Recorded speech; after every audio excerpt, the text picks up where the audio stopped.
Bonjour à toutes et à tous et bienvenue sur Grand Littoral TV en ce mercredi 24 avril. Voici une nouvelle édition du journal. On démarre comme toujours par vos prévisions météo avec malheureusement le retour des perturbations nuageuses et pluvieuses, surtout cet après-midi, des averses locales, parfois quelques éclaircies de soleil et de ciel bleu, mais les perturbations devraient reprendre le dessus avec, je vous le disais, parfois quelques pluies et prévues en conséquence une légère baisse des températures aujourd'hui de 18 à 20 degrés de prévu sur le littoral. À la une, tout d'abord, le projet du Conseil régional d'ouvrir les lignes ferroviaires à la concurrence. Hier, Franck Dersin, le vice-président chargé des transports, a présenté les principaux points de détail du dossier. Selon lui, la qualité du service SNCF dans la région n'est pas suffisante, notamment en termes de ponctualité. En réaction, le Conseil régional va donc ouvrir 20% des lignes des Hauts-de-France à d'autres opérateurs. Mais le temps de régler les formalités et les négociations, les premiers trains privés ne circuleront pas avant 3 ou 4 ans. Une chose est sûre, le processus est lancé, la concurrence ferroviaire c'est pour bientôt. On écoute Franck Dersin, vice-président du Conseil régional, au micro de Lucie Libert Constant. Faire mieux, c'est ce que nous voulons, parce que en ce moment, c'est pas terrible. Et nous voulons faire mieux avec un seul objectif, essayer de contenter les usagers. Nous ne cherchons pas du tout, en ouvrant la concurrence, à dépenser moins d'argent. Nous sommes sur du transport public, mais en tout cas, dans l'ouverture à la concurrence, nous avons un seul objectif, c'est faire en sorte que les usagers soient beaucoup mieux traités qu'aujourd'hui. Et donc, on ne cherche pas à tuer la SNCF, à enlever la SNCF. D'ailleurs, c'est une ouverture à 20% seulement. On cherche simplement à la piquer légèrement aux fesses, à faire en sorte que, comme ça s'est passé dans d'autres pays et en Allemagne, par exemple, avec la Deutsche Bahn, eh bien, offrez un meilleur service parce qu'à côté, il y a des gens qui peuvent vous prendre des parts de marché si vous n'êtes pas bon. Qu'en pensent directement les usagers dans la région? Pour beaucoup, cette ouverture à la concurrence peut être un plus pour relancer la SNCF, pour booster l'entreprise ferroviaire. C'est ce que pense en tout cas Gérard Dupany, président de l'association À Fond de Train, rencontré pour nous par Alicia Sanfilippo. Moi je dis que c'est pas mal, il faut tester, on verra bien qui a raison. Et puis ça peut également d'un autre côté, cette mise en concurrence, booster les autres lignes pour peut-être faire plus, faire mieux que le concurrent X, Y, Z. Donc c'est pas mal, moi j'y crois, mais pour l'instant on n'y est pas, il y a encore 3 ans, attendons et on verra bien les résultats. Dans un tout autre registre, dans l'actualité et du jour près de chez vous, la Cité de la dentelle et de la mode à Calais figure parmi les 11 meilleurs musées de mode dans le monde, selon un récent classement du magazine américain Vogue. La Cité des six bourgeois figure ainsi aux côtés de Paris, New York, Milan et Londres, référence bien évidemment de la haute couture et de la mode mondiale. Cette nouvelle tombe parfaitement, puisque cette année la Cité de la dentelle et de la mode fête ses 10 ans et prévoit un défilé spécial le 18 mai prochain à l'occasion de la nuit des musées. Ici on se félicite évidemment de ce classement en attribuant cette réussite aux expositions temporaires mises en place ces derniers mois. Explication au micro de Corentin Escaillé.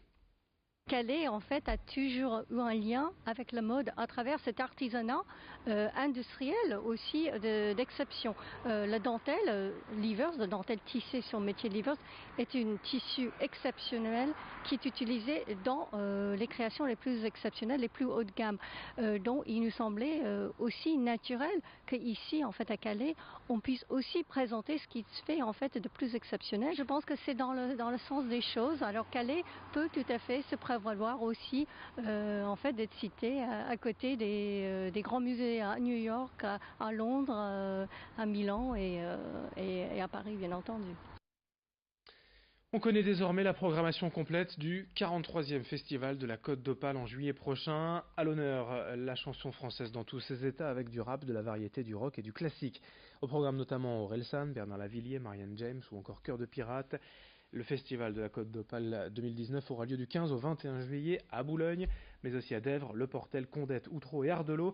Chaque soir, un concert en programme et en première partie des artistes locaux en devenir. Orelsan sera donc la tête d'affiche du festival cette année. 3000 places ont d'ailleurs déjà été vendues, mais il en reste tout autant, 3000, avec la possibilité même d'augmenter la jauge puisque ce concert se passera en extérieur. Présentation de cette programmation au micro de Louis Caillé. C'est un choix qu'on a fait, mais c'est aussi une tradition du festival, de mettre en valeur un petit peu les artistes locaux, les artistes de la région. On les trouve parce que certains viennent à nous, parce qu'on les connaît, parce qu'ils jouent fréquemment dans les bars ou ici sur le Boulonnais. Il y a aussi des associations qui sont importantes comme Dynamo, qui est l'antenne régionale du Printemps de Bourges, qui repère du coup tous les groupes régionaux. Et donc on travaille pas mal avec eux. c'est toujours intéressant pour le public de découvrir ces artistes-là émergents. Quelques images de sport adapté également hier au Portel en levée de rideau, si l'on peut dire, du match de Jeep Elite, le SSM face au Mans.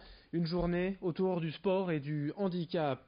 Un match qui a opposé les résidents du foyer APEI de Conteville à ceux de l'AFA PEI de Calais. L'occasion de sensibiliser le public au handicap, à la pratique du sport adapté. Après cette rencontre, tous les résidents étaient invités à assister à deux rencontres, le SSM face à Le Mans en espoir, puis en senior en Jeep Elite. L'association APEI a pour but de venir en aide à toutes ces familles qui ont des enfants touchés par le handicap. 550 personnes sur le territoire du Boulonnais. Image signée Morgan Relan, montage Louis Caillé, explications recueillies par nos journalistes.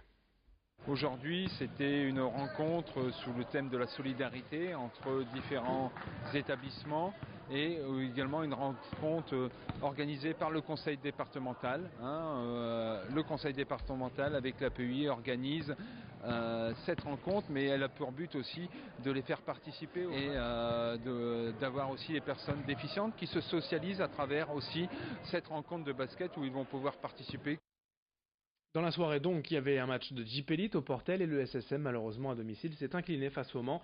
76-90, les Portellois avant-dernier au classement glissent malheureusement dangereusement vers la relégation en Pro B. Pour l'autre club du littoral, une victoire tout de même pour le BCM donc à Bourg-en-Bresse 100-85. Et une dernière info sport à vous donner sur le littoral. On connaît les dates du prochain Enduropal du Touquet qui aura lieu du 31 janvier au 2 février 2020. Ce sera la 45e édition de la course sur sable, l'Enduropal, de retour bien sûr comme chaque année.